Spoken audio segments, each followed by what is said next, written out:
प्रिय विद्यार्थियों, आगे का जो गणानंद जी का सवैया है उसको पे अध्ययन करते हैं। भोर ते साँझ लो कानन और निहारती, बावरी नेकुन हारती, सांझ ते भोर लो ताकन तारनी, ताकी बो तारनी सो इक तारन टारती। जो कहूँ भाव तो दीठी परे, घनानंद आंसुनी ओसर गारती। मोहन सोहन जोहन की लगे रहे, आंखन की उर आरती है। उपर्युक्त सवैया में अनुरागवती नायिका की उक्ति है और वह अपने एकनिष्ठ प्रेम पर विश्वास करती हुई कहती है कि वह प्रिय के याद में देखती रहती है और उसको लगता है कि उसके प्रियतम श्री कृष्ण उसको अवश्य दर्शन देंगे। भोर ते सांझ लो यानी प्रातः से लेकर साय तक, लो यानी तक, कानन जंगल की ओर, निहारती यानी देखती है, बावरी बावरी यानी पगली सी, नेकून हारती है, तनिक भी है वो हार नहीं मानती है। सांझ ते भोर लो तारिन ताकबो, तारिनी यानी तारों को, ताकि वो न टारती है, देखना नहीं छोड़ती, एक तार न टारती है, एक पल के लिए भी नहीं छोड़ती है। अर्थात अनुरागमयी उस नायिका की वो आंखें, वो कहती है मेरी ये पगली आंखें सुबह से साय तक जंगल की ओर एक टक देखती रहती है, तनिक भी नहीं थकती है। फिर सांझ होने पर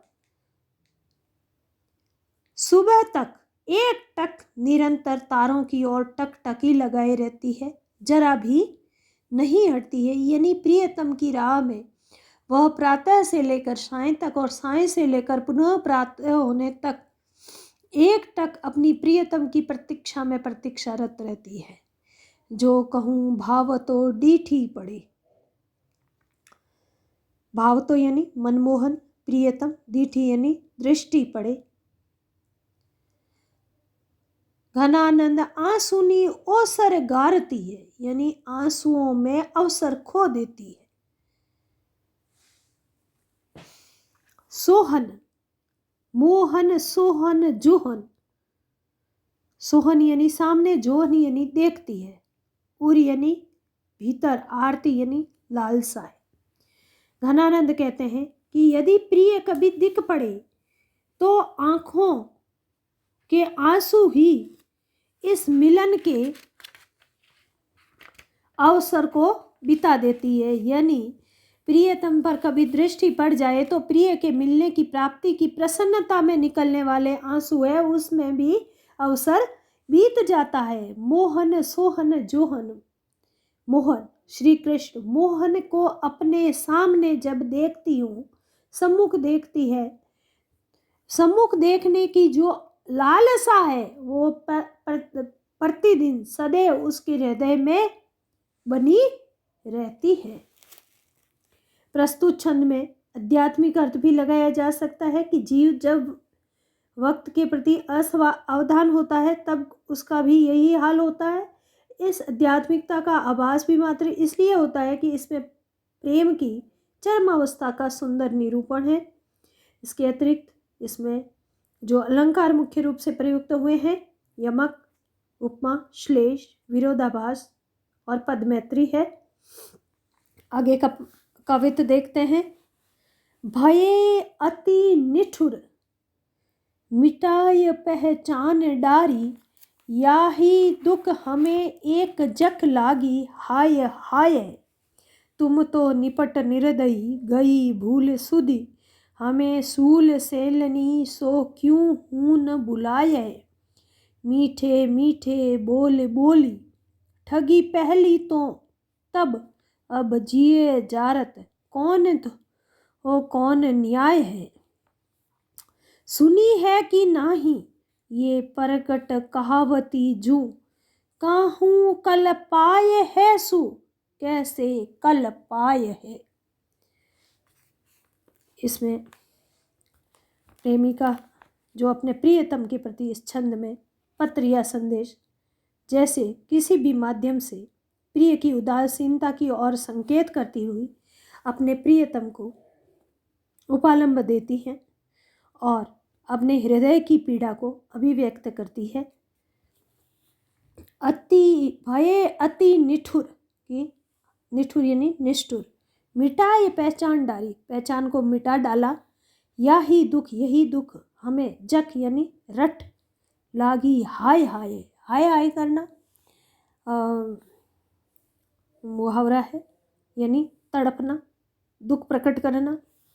तो वह अपने प्रियतम को संबोधित करते हुए कहती है, भये अति निष्ठुर, तुम तो अत्यधिक कठोर हो गए हो, मिटा ये पहचान डारी, तुमने अपनी पहचान, हमारे मध्य जो पहचान थी उसको समाप्त कर दिया है। यही दुख, ये सोच करके, इसी दुख के कारण हमें दिन रात है वो हाय हाय की, दुखी होने की, कल्पने की रट लगी रहती है।